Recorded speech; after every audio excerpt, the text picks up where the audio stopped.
ओम नमः शिवाय। सुनते हैं आगे की कथा। ऋषि ने पूछा, सुजीत, शिवलिंग की स्थापना कैसे करनी चाहिए, उसका लक्षण क्या है तथा उसकी पूजा कैसे करनी चाहिए, किस देश काल में करनी चाहिए और किस द्रव्य के द्वारा उसका निर्माण होना चाहिए। सुजी ने कहा, महर्षियों, मैं तुम लोगों के लिए इस विषय का वर्णन करता हूँ। ध्यान देकर सुनो और समझो। अनुकूल एवं शुभ समय में किसी पवित्र तीर्थ में, नदी आदि के तट पर अपनी रुचि के अनुसार ऐसी जगह शिवलिंग की स्थापना करनी चाहिए जहाँ नित्य पूजन हो सके। पार्थिव द्रव्य से, जलमय द्रव्य से अथवा तेजस पदार्थ से अपनी रुचि के अनुसार कल्पोक्त लक्षणों से युक्त शिवलिंग का निर्माण करके उसकी पूजा करने से उपासकों को उस पूजन का पूरा पूरा फल प्राप्त होता है। संपूर्ण शुभ लक्षणों से युक्त शिवलिंग की यदि पूजा की जाए तो वह तत्काल पूजा का फल देने वाला होता है। यदि चल प्रतिष्ठा करनी हो तो इसके लिए छोटा सा शिवलिंग अथवा विग्रह श्रेष्ठ माना जाता है, और यदि अचल प्रतिष्ठा करनी हो तो स्थूल शिवलिंग अथवा विग्रह अच्छा माना गया है।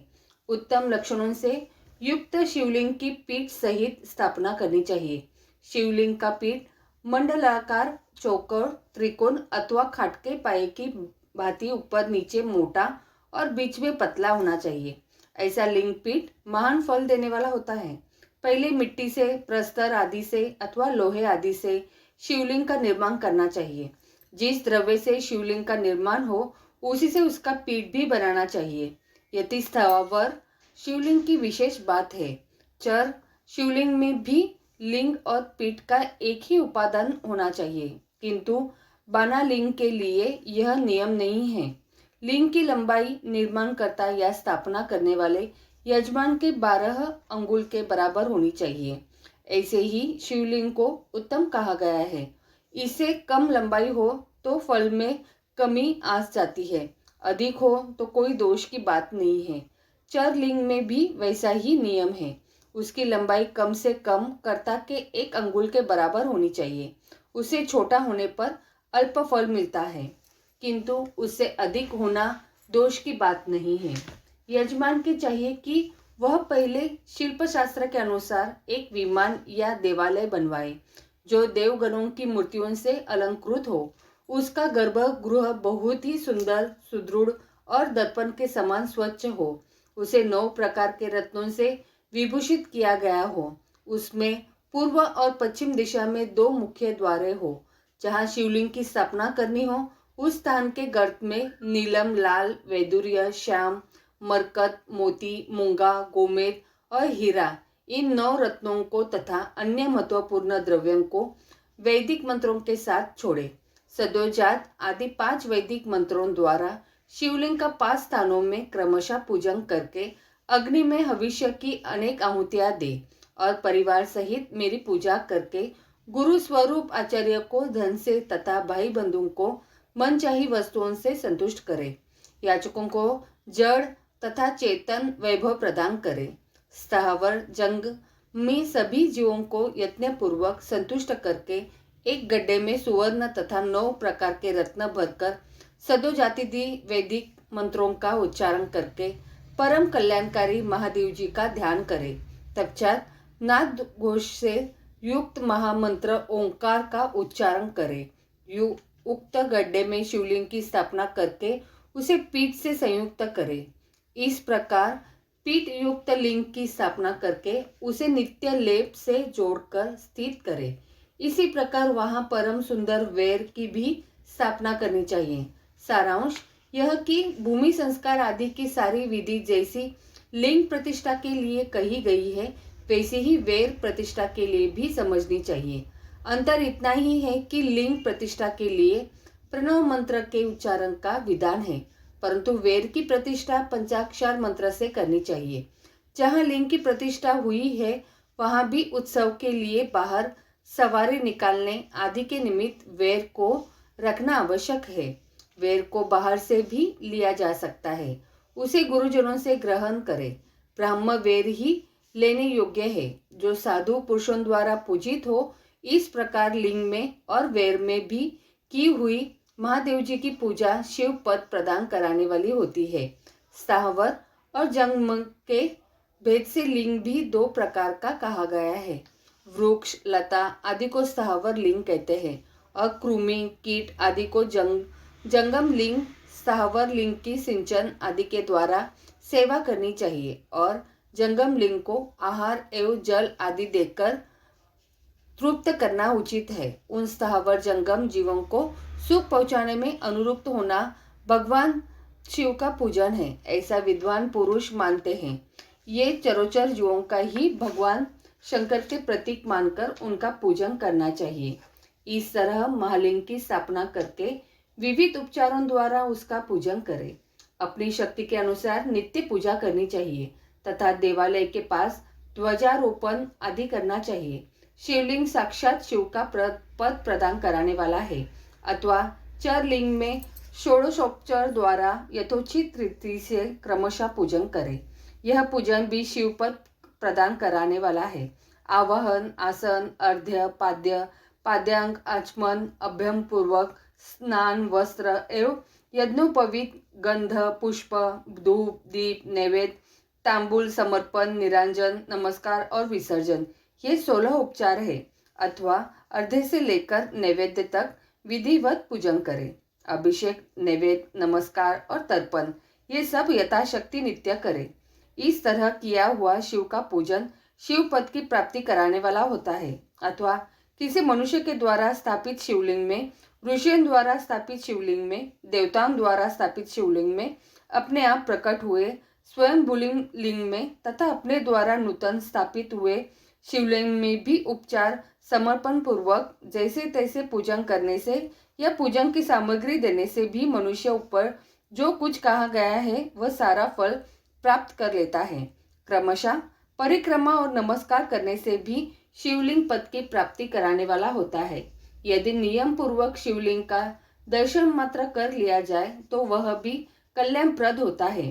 मिट्टी, आटा, गाय के गोबर, फूल, कनेर, पुष्प, फल, गुड़, मक्खन, भस्म अथवा अन्न से भी अपनी रुचि के अनुसार शिवलिंग बनाकर तदनुसार उसका पूजन करें अथवा प्रतिदिन 10,000 प्रणव मंत्र का जप करें अथवा दोनों संध्याओं के समय एक सहस्त्र प्रणव का जप किया करें। यह क्रम भी शिव पद की प्राप्ति कराने वाला है, ऐसा जानना चाहिए। जप काल में मकारांत प्रणव का उच्चारण मन की शुद्धि कराने वाला होता है। समाधि में मानसिक जप का विधान है तथा अन्य सब समय भी उपांशु जप ही करना चाहिए। नाद और बिंदु से युक्त ओंकार के उच्चारण को विद्वान पुरुष समान प्रणव कहते हैं।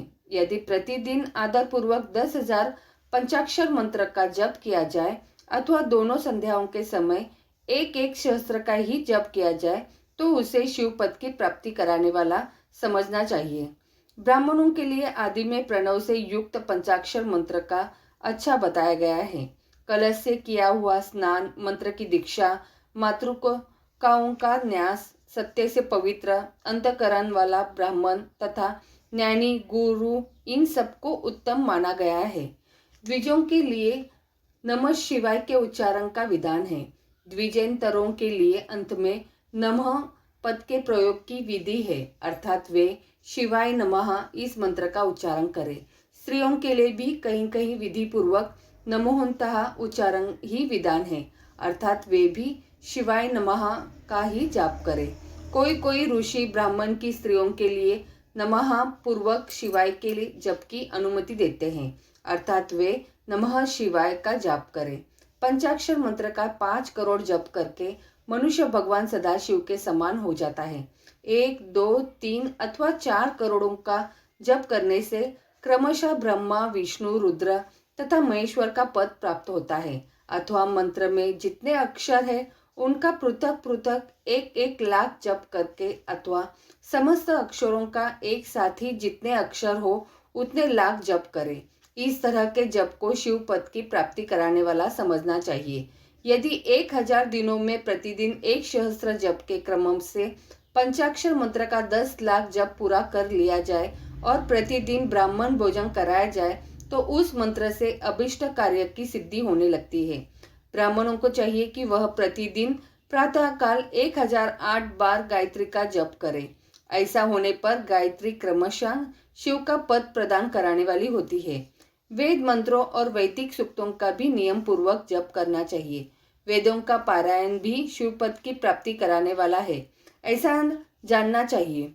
अन्य जो बहुत से मंत्र है उनका भी जितने अक्षर हो उतने लाख जप करें। इस प्रकार जो यथाशक्ति जप करता है वह क्रमशः शिव पद प्राप्त कर लेता है। अपनी रुचि के अनुसार किसी एक मंत्र को अपनाकर मृत्यु पर्यंत प्रतिदिन उसका जप करना चाहिए, अथवा ओम इस मंत्र का प्रतिदिन 1 सहस्त्र जप करना चाहिए। ऐसा करने पर भगवान शिव की आज्ञा से संपूर्ण मनोरथ की सिद्धि होती है। जो मनुष्य भगवान शिव के लिए फुलवाड़ी या बगीचे आदि लगाता है तथा शिव के सेवा कार्य के लिए मंदिर में झाड़ने बुहारने आदि की व्यवस्था करता है, वह इस पुण्य कर्मों का करके शिव व्रत प्राप्त कर लेता है। भगवान शिव के जो काशी आदि क्षेत्र है उनमें भक्ति पूर्वक नित्य निवास करे, वह जड़ चेतन सभी को भोग और मोक्ष देने वाला होता है। अतः विद्वान पुरुषों को भगवान शिव के क्षेत्र में आमरण निवास करना चाहिए। पुण्य क्षेत्र में स्थित बावड़ी कुआं और पोखरे आदि को शिव गंगा समझना चाहिए। भगवान शिव का ऐसा ही वचन है। वहाँ स्नान दान और जप करके मनुष्य भगवान शिव को प्राप्त कर लेता है। अतः मृत्यु पर्यंत शिव के क्षेत्र का आश्रय लेकर रहना चाहिए। जो शिव के क्षेत्र में अपने किसी मृत संबंधी का दाह दशाह मासिक श्राद्ध सपिंडकरण अथवा वार्षिक श्राद्ध करता है अथवा कहीं भी शिव के क्षेत्र में अपने पितरों को पिंड देता है, वह तत्काल सब पापों से मुक्त हो जाता है और अंत में शिव पद पाता है। अथवा शिव के क्षेत्र में 7, 5, 3 या एक ही रात निवास कर ले, ऐसा करने से भी क्रमशः शिव पद की प्राप्ति होती है। लोक में अपने अपने वर्ण के अनुरूप सदाचार का पालन करने से भी मनुष्य शिव पद को प्राप्त कर लेता है। वर्णानुकूल आचरण से तथा भक्ति भाव से वह अपने सत्कर्म का अतिशय फल पाता है। कामना पूर्वक किए हुए अपने कर्म के अभीष्ट फल को शीघ्र ही पा लेता है। निष्काम भाव से किया हुआ सारा कर्म साक्षात शिव पद की प्राप्ति कराने वाला होता है। दिन के 3 विभाग होते हैं, प्रातः मध्याह्न और सायं। इन तीनों में क्रमशः एक एक प्रकार के कर्म का संपादन किया जाता है। प्रातः काल को शास्त्र विहित नित्य कर्म के अनुष्ठान का समय जानना चाहिए। मध्याह्न काल सकाम कर्म के लिए उपयोगी है तथा सायंकाल शांति कर्म के उपयुक्त है, ऐसा जानना चाहिए। इसी प्रकार रात्रि भी ही समय का विभाजन किया गया है। रात के 4 प्रहरों में जो बीच के 2 प्रहर है उन्हें निशित काल कहा गया है। विशेषता उसी काल में की हुई भगवान शिव की पूजा अभीष्ट फलों को देने वाली होती है। ऐसा जानकर कर्म करने वाला मनुष्य ये तो फल का भागी होता है। विशेषता कलयुग में कर्म से ही फल की सिद्धि होती है। अपने अपने अधिकार के अनुसार ऊपर कहे गए किसी भी कर्म के द्वारा शिवाराधन करने वाला पुरुष यदि सदाचारी है और पाप से डरता है तो वह उन कर्मों का पूरा फल अवश्य प्राप्त कर लेता है। ऋषि ने कहा, सुज्जी पुण्य क्षेत्र कौन कौन से हैं जिनका आश्रय लेकर सभी स्त्री पुरुष शिव पद प्राप्त कर ले, यह हमें संक्षेप से बताइए। सुज्जी बोले, विद्वान एवं बुद्धिमान महर्षियों, मोक्षदायक शिव क्षेत्रों का वर्णन सुनो। तत्पश्चात मैं लोक रक्षा के लिए शिव संबंधी आगमों का वर्णन करूंगा। पर्वत वन और कानून सहित इस पृथ्वी का विस्तार 50 करोड़ योजन है। भगवान शिव की आज्ञा से पृथ्वी संपूर्ण जगत को धारण करके स्थित है। भगवान शिव ने भूतल पर विभिन्न स्थानों में वहाँ के निवासियों के कृपा पूर्वक मोक्ष देने के लिए शिव क्षेत्र का निर्माण किया है। कुछ क्षेत्र ऐसे हैं जिन्हें देवताओं तथा ऋषियों ने अपना वास स्थान बनाकर अनुग्रहित किया है, इसलिए उनमें तीर्थत्व प्रकट हो गया है। तथा अन्य बहुत से तीर्थ क्षेत्र ऐसे हैं जो लोगों की रक्षा के लिए स्वयं प्रादुर्भूत हुए हैं। तीर्थ और क्षेत्र में जाने पर मनुष्य को सदा स्नान दान और जप आदि करना चाहिए, अन्यथा वह रोग दरिद्रता तथा मुक्ता आदि दोषों का भागी होता है। जो मनुष्य इस भारतवर्ष के भीतर मृत्यु को प्राप्त होता है वह अपने पुण्य के फल से ब्रह्मलोक में वास करके पुण्यक्षय के पश्चात पुनः मनुष्य योनि में ही जन्म लेता है, दुर्गति में ही पड़ता है। ब्राह्मणों में पुण्य क्षेत्र में पाप कर्म किया जाए तो वह और भी दृढ़ हो जाता है। अंततः पुण्य क्षेत्र में निवास करते समय सूक्ष्म से सूक्ष्म अथवा थोड़ा सा भी पाप न करे। सिंधु और शतद्रु नदी के तट पर बहुत से पुण्य क्षेत्र है। सरस्वती नदी परम पवित्र और 60 मुख वाली कही गई है, अर्थात उसकी 60 धाराएं हैं। विद्वान पुरुष सरस्वती के उन धाराओं के तट पर निवास करे तो वह क्रमशः ब्रह्म पद को पा लेता है। हिमालय पर्वत से निकली हुई पुण्य सलीला गंगा 100 मुख वाली नदी है। उसके तट पर काशी, प्रयाग आदि उनके अनेक पुण्य क्षेत्र है। वहाँ मकर राशि के सूर्य होने पर गंगा की तट भूमि पहले से भी अधिक प्रशस्त एवं पुण्यदायक हो जाती है। शोणप्रद नद की 10 धाराएं हैं। वह बृहस्पति के मकर राशि में आने पर अत्यंत पवित्र तथा अभिष्ट फल देने वाला हो जाता है। उस समय वह स्नान और उपवास करने से विनय पद की प्राप्ति होती है। पुण्य सलीला महानदी नर्मदा के 24 मुख्य है। उसमें स्नान तथा उसके तट पर निवास करने से मनुष्य को वैष्णव पद की प्राप्ति होती है। तमसा के 12 तथा रेवा के 10 मुख हैं। परम पुण्यमयी गोदावरी के 21 मुख बताए गए हैं। वह ब्रह्म हत्या तथा गोवध के पाप का भी नाश कराने वाली एवं रुद्रलोक देने वाली है। कृष्णवेणी नदी का जल बड़ा पवित्र है। वह नदी समस्त पापों का नाश कराने वाली है। उसके 18 मुख बताए गए हैं तथा वह विष्णु लोक प्रदान कराने वाली है। तुंगभद्रा के 10 मुख है। वह ब्रह्मलोक देने वाली पुण्य लीला सुवर्ण मुखरी के 9 मुख कहे गए हैं। ब्रह्मलोक से लौटे हुए ये जीव उसी के तट पर जन्म लेते हैं। सरस्वती नदी, पमास सरोवर, कन्याकुमारी, अंतरिप तथा शुभकारक श्वेत नदी ये सभी पुण्य क्षेत्र है। इनके तट पर निवास करने से इंद्रलोक की प्राप्ति होती है। सह्य पर्वत से निकली हुई महानदी कावेरी परम पुण्यमयी है। उसके 27 मुख बताए गए हैं। वह संपूर्ण अभीष्ट वस्तुओं को देने वाली है। उसके तट स्वर्ग लोक की प्राप्ति कराने वाले तथा ब्रह्मा और विष्णु का पद देने वाले हैं। कावेरी के जो तट क्षेत्र के अंतर्गत है वे अभीष्ट फल देने के साथ ही शिवलोक प्रदान कराने वाले भी है। नैमिषारण्य तथा बद्रिकाश्रम में सूर्य और बृहस्पति के मेष राशि में आने पर यदि स्नान करे तो उस समय वहां किए हुए स्नान, पूजन आदि को ब्रह्मलोक की प्राप्ति कराने वाला जानना चाहिए। सिंह और कर्क राशि में सूर्य की संक्रांति होने पर सिंध नदी में किया हुआ स्नान तथा केदार तीर्थ के जल का पान एवं स्नान न्यायदायक माना गया है। जब बृहस्पति सिंह राशि में स्थित हो उस समय सिंह की संक्रांति से युक्त भाद्रपद मास में यदि गोदावरी के जल में स्नान किया जाए तो वह शिवलोक की प्राप्ति कराने वाला होता है। ऐसा पूर्व काल में स्वयं भगवान शिव ने कहा था।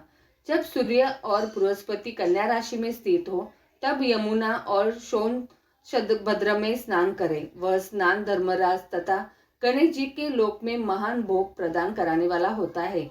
यह महर्षियों की मान्यता है। जब सूर्य और बृहस्पति तुला राशि में स्थित हो उस समय कावेरी नदी में स्नान करें। वह स्नान भगवान विष्णु के वचन की महिमा से संपूर्ण अभीष्ट वस्तुओं को देने वाला माना गया है। जब सूर्य और बृहस्पति वृश्चिक राशि पर आ जाए तब मार्गशीर्ष के महीने में नर्मदा में स्नान करने से श्री विष्णुलोक की प्राप्ति हो सकती है। सूर्य और बृहस्पति के धन राशि में स्थित होने पर सुवर्ण मुखरी नदी में किया हुआ स्नान शिवलोक प्रदान कराने वाला होता है। जैसा ही ब्रह्मा जी का वचन है, जब सूर्य और बृहस्पति मकर राशि में स्थित हो उस समय माघ मास में गंगा जी के जल में स्नान करना चाहिए। ब्रह्मा जी का कथन है कि वह स्नान शिवलोक की प्राप्ति कराने वाला होता है। शिवलोक के पश्चात ब्रह्मा और विष्णु के स्नानों में मुख सुख भोगने पर अंत में मनुष्य को ज्ञान की प्राप्ति हो जाती है। माघ मास में तथा सूर्य के कुंभ राशि में स्थित होने पर फाल्गुन मास में गंगा जी के तट पर किया हुआ श्राद्ध, पिंडदान अथवा तिलोक दान पिता और नाना दोनों कुलों के पितरों की अनेकों पीढ़ियों का उद्धार कराने वाला माना गया है। सूर्य और बृहस्पति जब मीन राशि में स्थित हो तब कृष्णवेणी नदी में किए गए स्नान की ऋषियों ने प्रशंसा की है। उन महीनों में पूर्वोक्त तीर्थों में किया हुआ स्नान इंद्र पद की प्राप्ति कराने वाला होता है। विद्वान पुरुष गंगा अथवा कावेरी नदी का आश्रय लेकर तीर्थवास करे। ऐसा करने से तत्काल किए हुए पाप का निश्चय ही नाश हो जाता है। रुद्र लोक प्रदान कराने वाले बहुत से क्षेत्र है। ताम्रपर्णी और वेगवती ये दोनों नदियों ब्रह्मलोक की प्राप्ति रूप फल देने वाली है। इन दोनों के तट पर कितने ही स्वर्गदायक क्षेत्र है। इन दोनों के मध्य में बहुत से पुण्यप्रद क्षेत्र है। वहां निवास करने वाला विद्वान पुरुष वैसे फल का भागी होता है। सदाचार, उत्तम वृत्ति तथा सद्भावना के साथ मन में दया भाव रखते हुए विद्वान पुरुषों को तीर्थ में निवास करना चाहिए, अन्यथा उसका फल नहीं मिलता। पुण्य क्षेत्र में किया हुआ थोड़ा सा पुण्य भी अनेक प्रकार से वृद्धि को प्राप्त होता है तथा वहां किया हुआ छोटा सा पाप भी महान हो जाता है। यदि पुण्य क्षेत्र में रहकर ही जीवन बिताने का निश्चय हो तो उस पुण्य संकल्प से उसका पहले का सारा पाप तत्काल नष्ट हो जाएगा, क्योंकि पुण्य को ऐश्वर्यदायक कहा गया है। ब्राह्मणों, तीर्थवास जनित पुण्य कायिक, वाचिक और मानसिक सारे पापों का नाश कर देता है। तीर्थ में किया हुआ मानसिक पाप वज्रलेप हो जाता है, वह कई कल्पों तक पीछा नहीं छोड़ता है। वैसा पाप केवल ध्यान से ही नष्ट होता है, अन्यथा नहीं। वाचिक पाप जप से तथा कायिक पाप शरीर को सुखाने जैसे कठोर तप से नष्ट होता है। अतः सुख चाहने वाले पुरुष को देवताओं की पूजा करते और ब्राह्मणों की दान देते हुए पाप से बचकर ही तीर्थ में निवास करना चाहिए। आगे की कथा अगले अध्याय में। तो बोलो हर हर महादेव।